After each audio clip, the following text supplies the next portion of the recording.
हरे कृष्णा। आज का जो ये वीडियो है बहुत महत्वपूर्ण पॉइंट्स को रेज करने वाला है।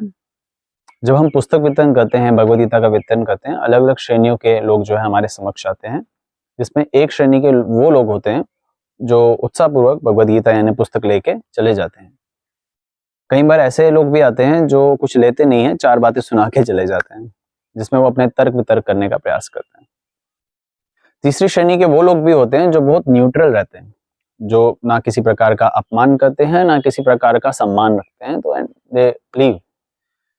चौथी श्रेणी के भी लोग होते हैं जो ऐसी एग्जाम्पल सेट करते हैं जिससे हम उनके लिए सच में प्रार्थना कुछ करना चाहते हैं। जी हाँ, आज चौथी श्रेणी के लोगों की मैं बात करना चाहता हूँ।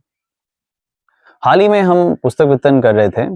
एक सड़क पे व्यक्ति जो भीख मांग रहा था, हालांकि हम सभी भगवान से ही भीख मांग रहे हैं, दाता एक राम भिखारी सारी दुनिया, लेकिन एक फिजिकली हैंडीकैप्ड पर्सन जो शरीर से जो है विकलांग था, वो सड़क पे बैठ के भीख मांग रहा था और कुछ कॉइन्स उसने इकट्ठे किए हुए थे। हमारे कोई एक वॉलंटियर डिवोटी जो उस समय पुस्तक वितरण कर रहे थे, उन्होंने उनको बुलाया और कहा मुझे भी ये बुक लेनी है, भगवद गीता लेनी है।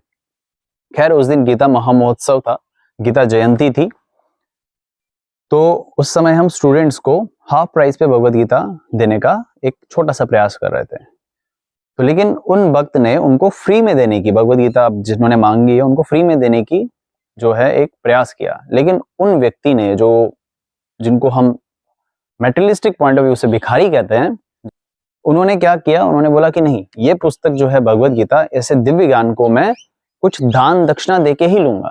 तो उन्होंने जो भी इकट्ठा किया था सुबह से लेकर दोपहर तक, वो कॉइन्स सारे इकट्ठा करके सबके सब उन भक्तों को थमा दिए और उसके बदले में एक भगवद गीता ले ली। हालांकि उन भक्त ने बोला था कि आप एक कुछ छोटा सा लक्ष्मी दे दीजिए, रख लीजिए, लेकिन उन्होंने ऐसा नहीं माना।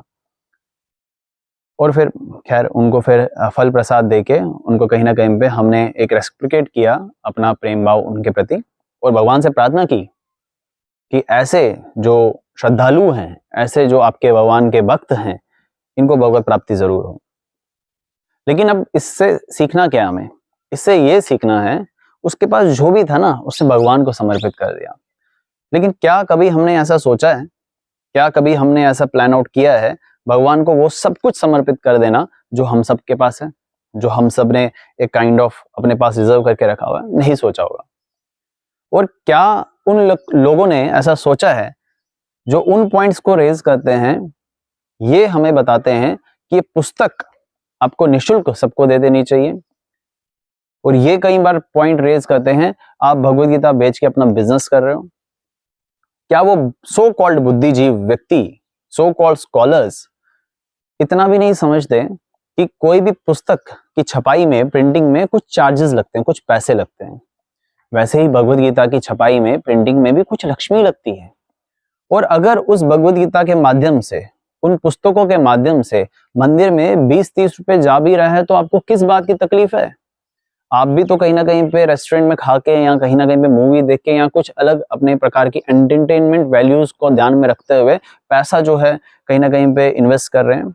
लेकिन अगर कोई पर्सन किसी पर्सन से, किसी डिवोटी से भगवद गीता ले रहा है जस्ट बिकॉज उसकी स्पिरिचुअल वैल्यूज की वजह से, तो आपको किस बात की तकलीफ है? आपको किस बात की पेन है? वो 20 रुपया 30 रुपया जो मंदिर में जा रहा है ना, उससे लाखों लोग प्रसाद खाने वाले हैं। आपको पता होना चाहिए, हजारों इस्कॉन के मंदिर में हर प्रतिदिन लाखों लोगों को खाना खिलाया जाता है, प्रसाद खिलाया जाता है। तो क्या इतनी भी सेंस नहीं है उन लोगों में ये समझना कि ये कोई गलत कार्य नहीं है?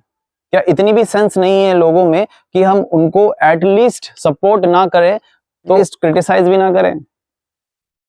तो ये हम सबको खुद से भी प्रश्न पूछना है और उन सबको भी खुद से प्रश्न क्रिटिसाइज भी ना करें। तो ये हम सबको खुद से भी प्रश्न पूछना है और उन सबको भी खुद से प्रश्न पूछना है जो क्रिटिसाइज करते हैं।